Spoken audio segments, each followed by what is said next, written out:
Bienvenido a los libros de Jorian.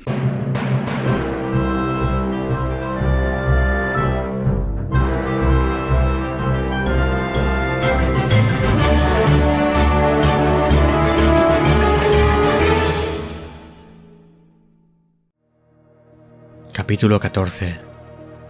Yermo. Albarracín, día 2 después del Hum, 5:22 horas. La oscuridad absoluta de la noche dio paso poco a poco a una mortecina fantasmagórica luz que jugaba con todos los objetos de la habitación creando sombras imposibles. Criaturas que se persiguen por la habitación, unas fauces amenazantes, algo que acecha en la oscuridad, cuya silueta se va perfilando poco a poco, que va adquiriendo forma humana para su frustración y que finalmente no era más que su propia ropa sobre la silla.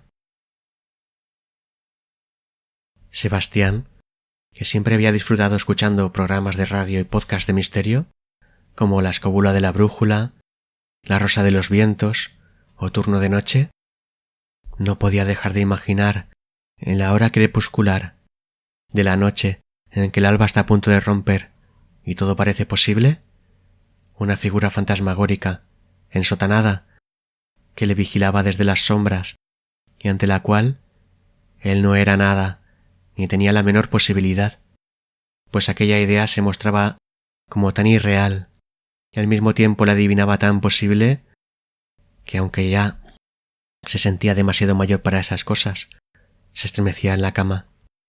Esperaba al astrosol y cuando éste iluminaba el cielo con la tangibilidad de la razón, entonces, sólo entonces, reunía el valor para poner un pie en el suelo, luego otro, y bajar a la planta baja, a la cocina, para prepararse un té calentito y reconfortante. Aquella noche fue más terrorífica que las demás. No había sido capaz de pegar ojo. Su mente había estado clara todo el tiempo, y cuando parecía que conseguía dormir, ésta volvía a despejarse. Su corazón volvía a golpear su pecho, y una especie de voz en su interior parecía alertarle. «¡No te duermas!».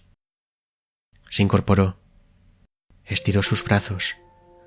Contempló el rostro de Rosa, su preciosa mujer. Su sueño era plácido, sin duda hermoso. Su tez, nívea y delicada. Su pelo pajizo, del color del trigo en verano.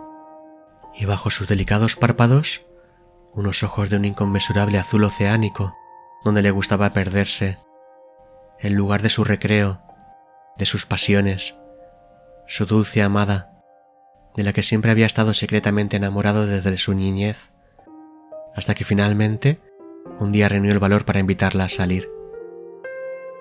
Y allí estaba, al alcance de su mano. Una suave caricia en su frente la hizo estremecer, aún en sueños de amor, y por fin se incorporó. Una última mirada. Su figura bajo la colcha se le antojaba salvajemente sexual. Desnuda de cintura hacia abajo, esa mujer le había regalado una sensualidad, una belleza, que aún hoy le cortaba la respiración. Una sexualidad plena, emocional, cargada de amor.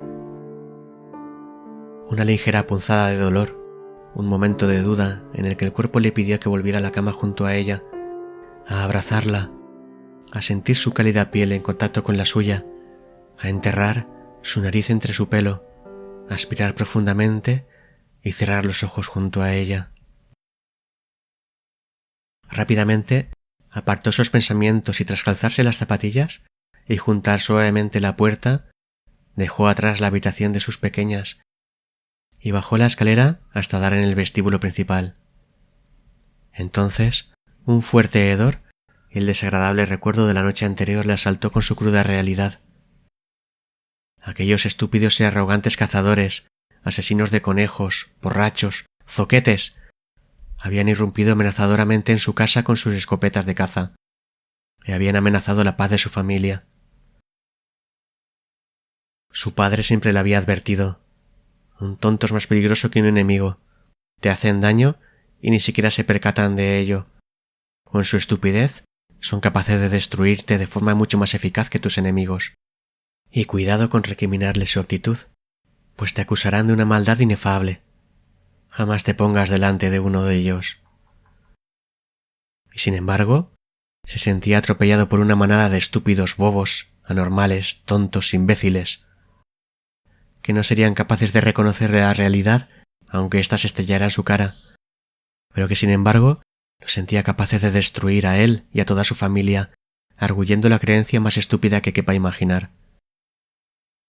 En su mente, el recuerdo de aquel imbécil orinando en su maceta, en el suelo, en su pared, animado por los jaleos del resto. El hedor de vejiga del borracho le hería profundamente.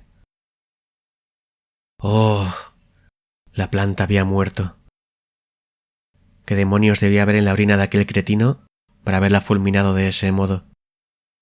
Seca, completamente seca, como si jamás hubiera albergado vida o como si llevara un mes abandonada. Con lento paso se acercó a la cocina. Puso su tetera al fuego, asegurándose antes de que estuviera llena de agua. Abrió el armario y sacó la caja metálica de las infusiones. Un té rojo, una manzanilla, una menta, una de esas infusiones supuestamente para adelgazar que solía comprar Rosa y después nunca utilizaba.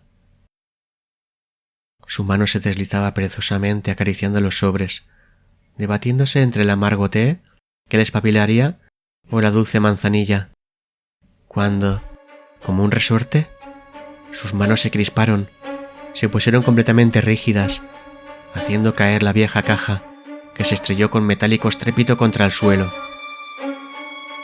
Desde las ventanas de la parte posterior de su casa había una vista privilegiada a lo que él y sus hijas le gustaba denominar el bosque mágico.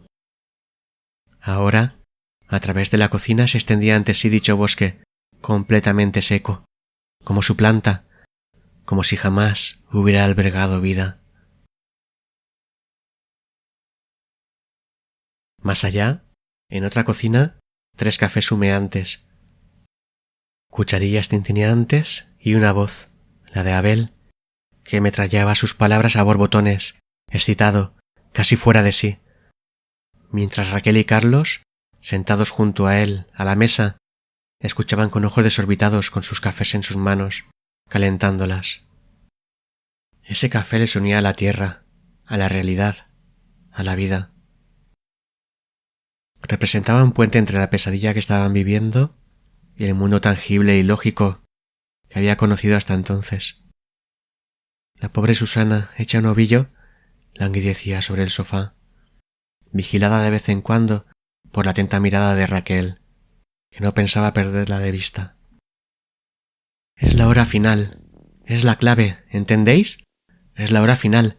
El crío, sus palabras, insistía Abel, una y otra vez sobre la misma idea. ¿El fin del mundo? Repitió Carlos, que ya había realizado anteriormente la misma pregunta con poco éxito. En cierto modo, respondió esta vez, tratando de calmarse. Aunque no es como lo imaginas, no es como nos han contado, y no es como debería ser, es decir, todo está mal. Y dale, protestó Carlos nuevamente. ¿Qué demonios quieres decir con eso? Vale, no es fácil de explicar. Vale, Abel, suspiró Carlos pacientemente, recapitulando. No sabes lo que está pasando, pero sí sabes que estamos jodidos. Carlos, reprochó Raquel mortificándole. Ah, ya, la reducción al absurdo, continuó Abel encogiéndose de hombros. Voy a explicarlo de otra manera. Carlos, levántate, ordenó. Carlos, sobresaltado, se levantó y miró tras de sí, aterrado, esperando un ataque o quizá la muerte sin aviso, sin verla venir. Pero nada ocurrió. Nada, salvo una risotada forzada y carente de alegría de Abel. Acabo de crear un universo, dijo orgulloso mientras éste volvía a sentarse, avergonzado. Cuando he ordenado que te levantaras, he llevado la realidad a una encrucijada. Tú eras libre de levantarte o de no hacerlo, y aunque no lo creas, has hecho las dos cosas. Pero... quiso protestar Carlos, a lo que Abel contestó alzando la voz y exigiendo silencio. ¿Habéis oído hablar del gato de Schrödinger?, preguntó, pero respondió sin darles tiempo a reaccionar. En una caja hay un gato, pero no podemos saber si está vivo o está muerto, porque la caja está cerrada. ¿Entendéis? Por lo tanto, el gato está vivo y está muerto a la vez. Pero eso es absurdo, protestó Carlos, que parecía a toda costa querer desmantelar las teorías de Abel. Quizá porque estas fueran demasiado complejas y le arrebataban la posibilidad de contemplar un universo cuantificable y conocido. ¿Absurdo por qué? Debes argumentar tu respuesta, concedió finalmente Abel. ¿Has oído hablar del arquero? ¿Qué arquero? Debes concretar más. Carlos, hablar con propiedad, como si no vamos a hablar el mismo idioma. Una teoría de un arquero y una flecha de algún filósofo griego, que dice que si tú te pones al otro extremo de la habitación y yo me levanto y te disparo una flecha, esta jamás te alcanzará, porque cada vez que la flecha haya recorrido la mitad del espacio que la separa de ti, podremos dividir el resto del espacio en dos mitades, y podremos hacer esto hasta el infinito. ¿Hasta unidades subatómicas? Hasta donde sea, pero finalmente te impacta y te mueres. El filósofo ese no tendría valor de ponerse delante de mi arco, respondió Carlos impaciente por hacerse entender. Pero si tú no tienes arco, Carlos, bromeó ahora Raquel en tono condescendiente, dándole 2 palmaditas en la espalda. Abel rió por primera vez de muy buena gana, y de un trago apuró su café. Bueno, en cierto modo, puede que ese filósofo tenga razón, dijo finalmente. ¿En serio?, respondió Carlos incrédulo, sintiendo que tanta tontería llegaba a colmarle definitivamente. Ya dije antes que no es fácil. La física cuántica es un auténtico dolor de cabeza, porque está rompiendo todo cuanto conocemos acerca de la realidad. En cierto modo, podemos decir que la realidad no existe como tal. Sí, no me miréis así.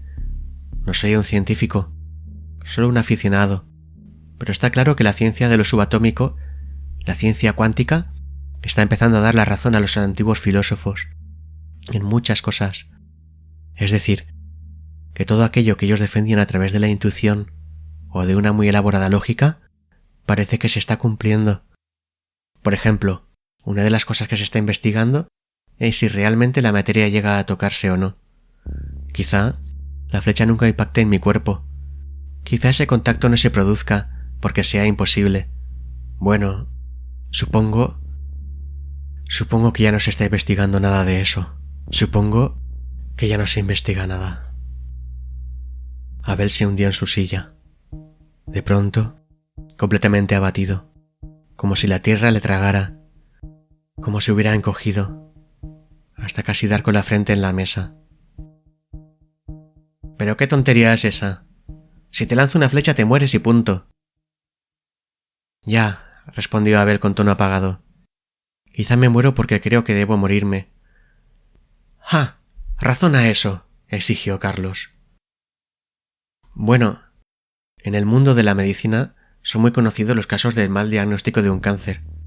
Al paciente se le dan 4 meses de vida, y el pobre hombre, obediente, se muere a los 4 meses. Y cuando se hace la autopsia, resulta que el tumor era benigno o su cáncer era muy pobre, y sin embargo el hombre muere simplemente porque le han dicho que así debía ser. Ya, bueno, replicó Carlos, pero si te disparo en la cabeza te mueres, aunque no veas la pistola. Oh, dejadlo ya, suplicó Raquel. ¿Qué es lo que está ocurriendo ahora, aquí? Eso es lo que trato de explicar, pero no es sencillo. Como decía, la ciencia está demostrando ideas defendidas desde la época clásica por científicos.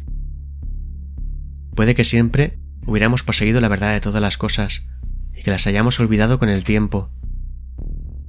¿Entonces?, insistió Raquel. Entonces, el gato de Schrödinger está vivo y muerto a la vez. No, sentenció Carlos. Sí, insistió Abel.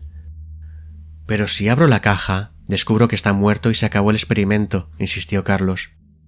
Eso es, le felicitó Abel. Mientras teníamos la duda, el gato estaba vivo y muerto, y cuando abrimos la caja, está solamente muerto, pero no como un elemento de juicio, no solamente como una hipótesis de trabajo, sino que la caja ha existido realmente en 2 dimensiones, y estas dimensiones finalmente han convergido en una. Es como en tu caso. Yo te ordené que te levantaras y tú lo hiciste. Pero hubo un instante crucial de duda. Lo vi en tus ojos. Creamos una encrucijada y por lo tanto 2 caminos, 2 universos. En uno de ellos no te levantaste, pero en el otro sí lo hiciste. Entonces, ¿ahora mismo existen 2 Carlos? ¿Y cada vez que he tomado una decisión en mi vida, he creado otro universo y otro Carlos? En cierto modo sí, pero observa que los universos tienden a converger. Finalmente te levantaste, pero enseguida volviste a sentarte. Por lo tanto, hemos duplicado nuestro universo. Pero este nuevo universo ha existido tan solo unos pocos instantes. Todo eso parece muy teórico, dijo Raquel. Sí, lo sé. Todo esto se está investigando. Bueno, se estaba investigando. Yo solo era un aficionado, un loco de la ciencia.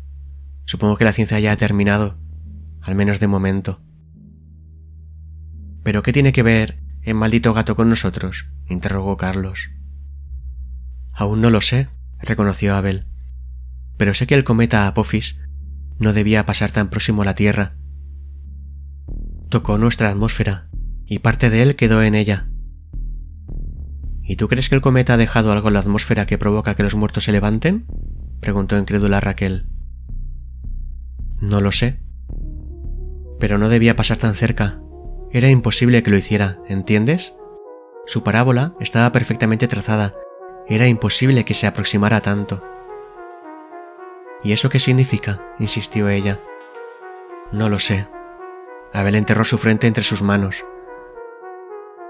Pero sea como sea, tengo la esperanza de que exista otro universo en que el cometa nunca se acercará tanto.